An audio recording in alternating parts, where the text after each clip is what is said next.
welcome back. So, this lecture is about cause effect relationship.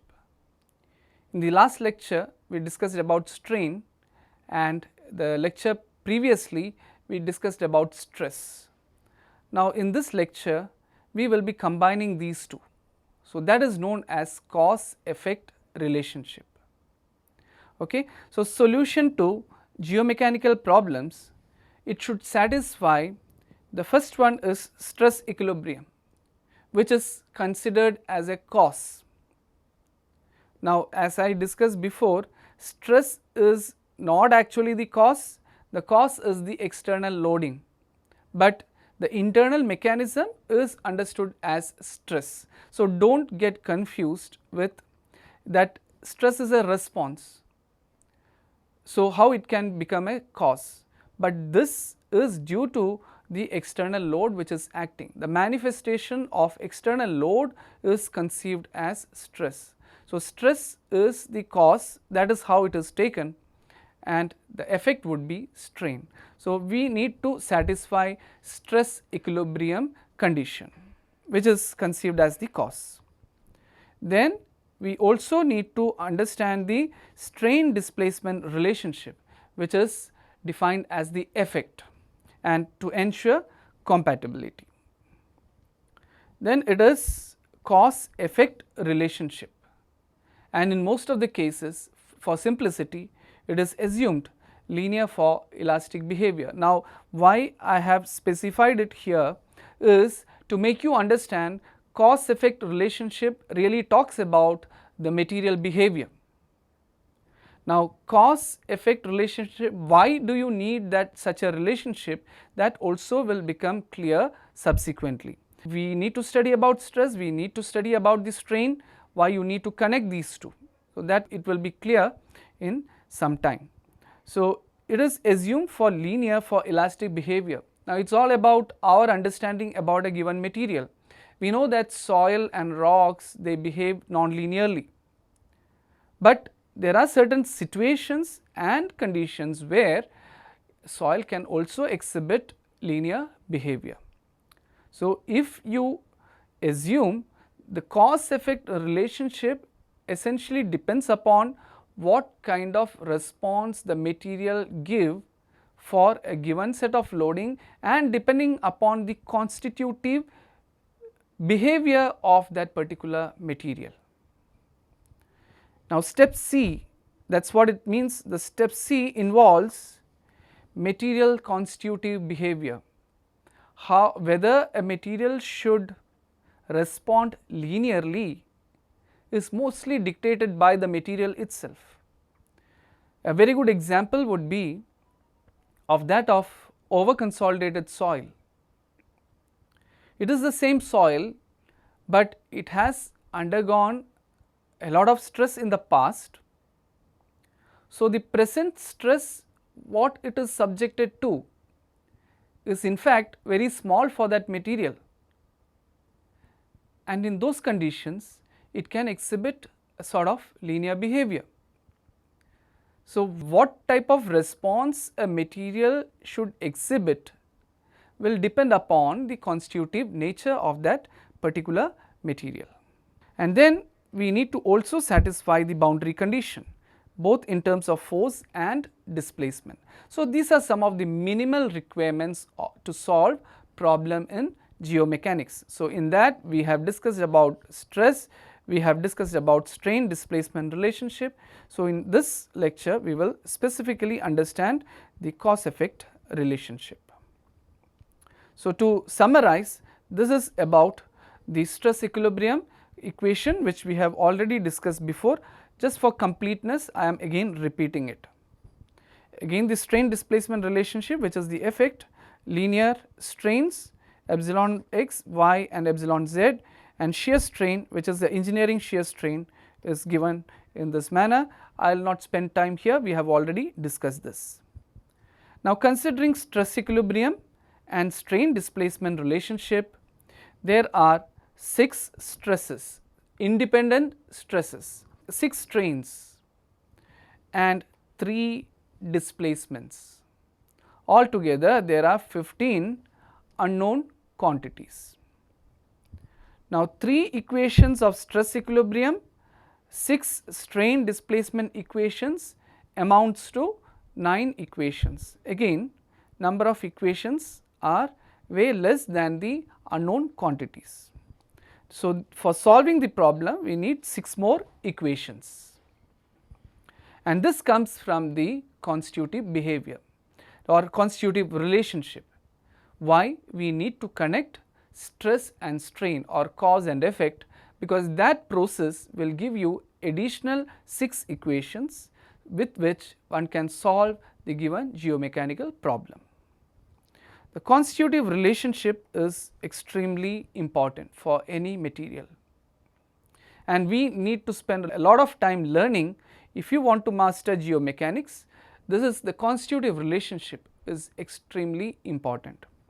So, constitutive relationship represent how a material respond to external stresses. For a given problem, rather a given linear problem, this is the cause, this is the effect, and this is the constitutive behavior or the constitutive relationship is ensured through this particular matrix. For here it is given as 6 by 6, we will come to this a bit later. And for materials like soils which are highly non-linear, it is always ideal to talk in terms of incremental stresses and incremental strain. So, this is what is denoted here, delta sigma and delta epsilon. The other thing remains the same, the constitutive matrix that remains the same. So, cause effect relationship. Now, it is always easy to start with most simple part of the constitutive relationship or cause effect relationship. That is why we want to discuss the for perfectly linear elastic material with the exemption of homogeneous and isotropic. I hope all these terms are known to you. Homogeneous means spatially it is all same, and isotropic it is same in all directions, and it is a linear elastic material. There is a very fundamental relationship between stress and strain, where epsilon x, which is the linear strain in x direction, you can write in terms of stresses as sigma x by E minus mu by E into sigma y plus sigma z, where sigma x is the normal stress in x direction, E is the modulus of elasticity, mu is Poisson's ratio. Similarly, you have, that is what is written here, Young's modulus, Poisson's ratio. There is one more term called G, which is the shear modulus. So, similarly, you have epsilon y and epsilon z. In addition, one can always write the shear strain gamma xy is equal to tau xy by G. Accordingly, gamma yz is equal to tau yz by G, and gamma zx is equal to tau zx by G. So, these are the set of constitutive relationships if you consider a body to be linear, elastic, homogeneous and isotropic, where G is the shear modulus and it takes the relationship E divided by 2 into 1 plus mu. One important thing we have to note here is in all these expression E and mu, they are the only 2 parameters which need to be known to define the constitutive behavior. G is a dependent parameter and it depends on the value of E and mu. So, we have 2 independent parameters we should know.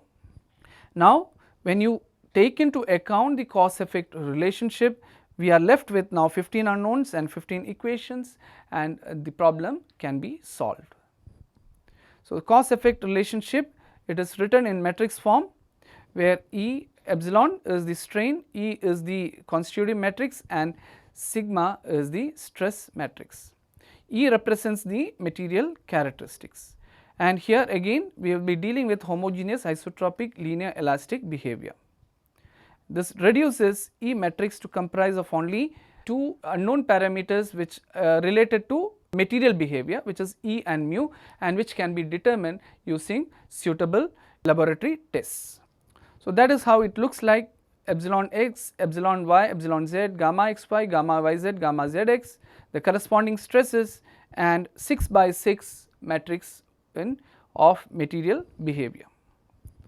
And for linear elastic material, one can always obtain, and this formulation of matrix comes from the previous slide. We have the relationship, so that is rearranged in matrix form, that is all. So, this is a simple relationship wherein we talk about the linear elastic behavior, and that is why this particular model is so popular. So, if one can define the behavior of the material using linear elastic, then it considerably simplify the problem and it becomes less computationally intensive. So, volumetric strain under stresses is sigma x, sigma y, sigma z, this we have already seen, and if you expand, you can write as 1 minus 2 mu by E sigma x plus sigma y plus sigma z. So, expression for bulk modulus, now there are two more parameters, sometimes it is expressed in terms of K and G, in some cases it is represented in terms of E and mu, whatever be, all these terminologies, parameters should be familiar. So, expression for bulk modulus corresponding to hydrostatic stress condition is just to understand the expression for K, which we already know, but just to have a discussion in terms of, let us say, whatever we have learned till now. Now, what is meant by hydrostatic stress condition? Stresses are equal in all direction, that means sigma x equal to sigma y equal to sigma z. So, bulk modulus, how do you define? It is volumetric stress upon volumetric strain, and this is the condition for hydrostatic condition. This is the expression sigma x equal to sigma y equal to sigma z equal to volumetric stress sigma v.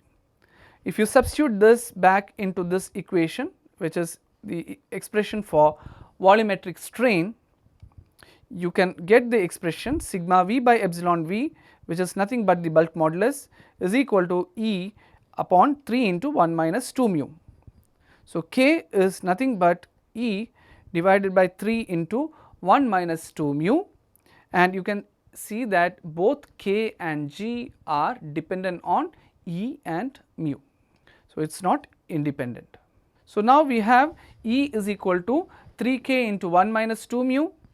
E and K are positive because they are material constants, which means to say 1 minus 2 mu should be greater than 0 because E has to be positive. For fulfilling that condition, we can write that Poisson's ratio is always less than half. Now, in general, Poisson's ratio varies between 0 and 0.5. Now, there are certain materials which assumes the value of Poisson's ratio close to 0, for example, cork is a classical example, and in general for most of the problems in continuum mechanics related to soils and rocks, the variation we will consider around 0.1 to 0.5. We do not talk about mu close to 0, and you will be surprised to see there are certain materials where mu is even negative. These are called auxetic materials. You can refer to literature, and basically these are engineered materials mostly, and which exhibit negative Poisson's ratio, but that is not relevant for this particular course. Now, for mu equal to 0.5, in the previous relationship, if you substitute mu is equal to 0.5, that is Poisson's ratio equal to 0.5, then the volumetric constant or bulk modulus, it tends to infinity, which implies that the volumetric strain is equal to 0. There is no volumetric strain, the material is incompressible, body undergoes no volume change, it is basically incompressible. This definition has got some meaning in soil mechanics as well. So, undrained condition, we will be discussing about drained undrained condition in detail, but since this is a undergraduate portion, all of you will be knowing what is meant by an undrained condition, loading under undrained condition. So, what happens during undrained condition? You are not allowing the water to move out of the soil during loading. So, in that case, it is a typical case of no volume change. When there is no expulsion of water, then you cannot have volume change. What will happen? Pore water pressure will increase. So, there is no volume change, the whole of the soil mass behaves incompressible. So, what does it mean? It means that for undrained condition, one can take the value of Poisson's ratio equal to 0.5. So, the whole discussion is basically for that. So, in geomechanics we actually refer to the mu value from 0.1, 0.2 to 0.5. For purely undrained case for soils, undrained loading, one can always presume mu is equal to 0.5. To summarize the whatever we have just told about cause effect relationship, we have solution to geomechanical problem involves stress equilibrium equations, strain displacement and cause effect relationship. So, 15 unknowns, 15 equations. Considering above, there are 15 unknowns and 15 equations for solution. Cause effect relationship for linear elastic homogeneous isotropic material has been discussed in this particular lecture. There are only two material constants for the above case, and that is the simplicity of this model where we discuss in terms of E and mu. And Poisson's ratio mu is equal to 0.5 for undrained incompressible condition. So, that is all for this lecture on cause effect relationship. We will briefly discuss about some classical constitutive relationship which you normally see in geomechanics. Again, it will be a very elementary discussion which we will see in the next lecture. Thank you for now.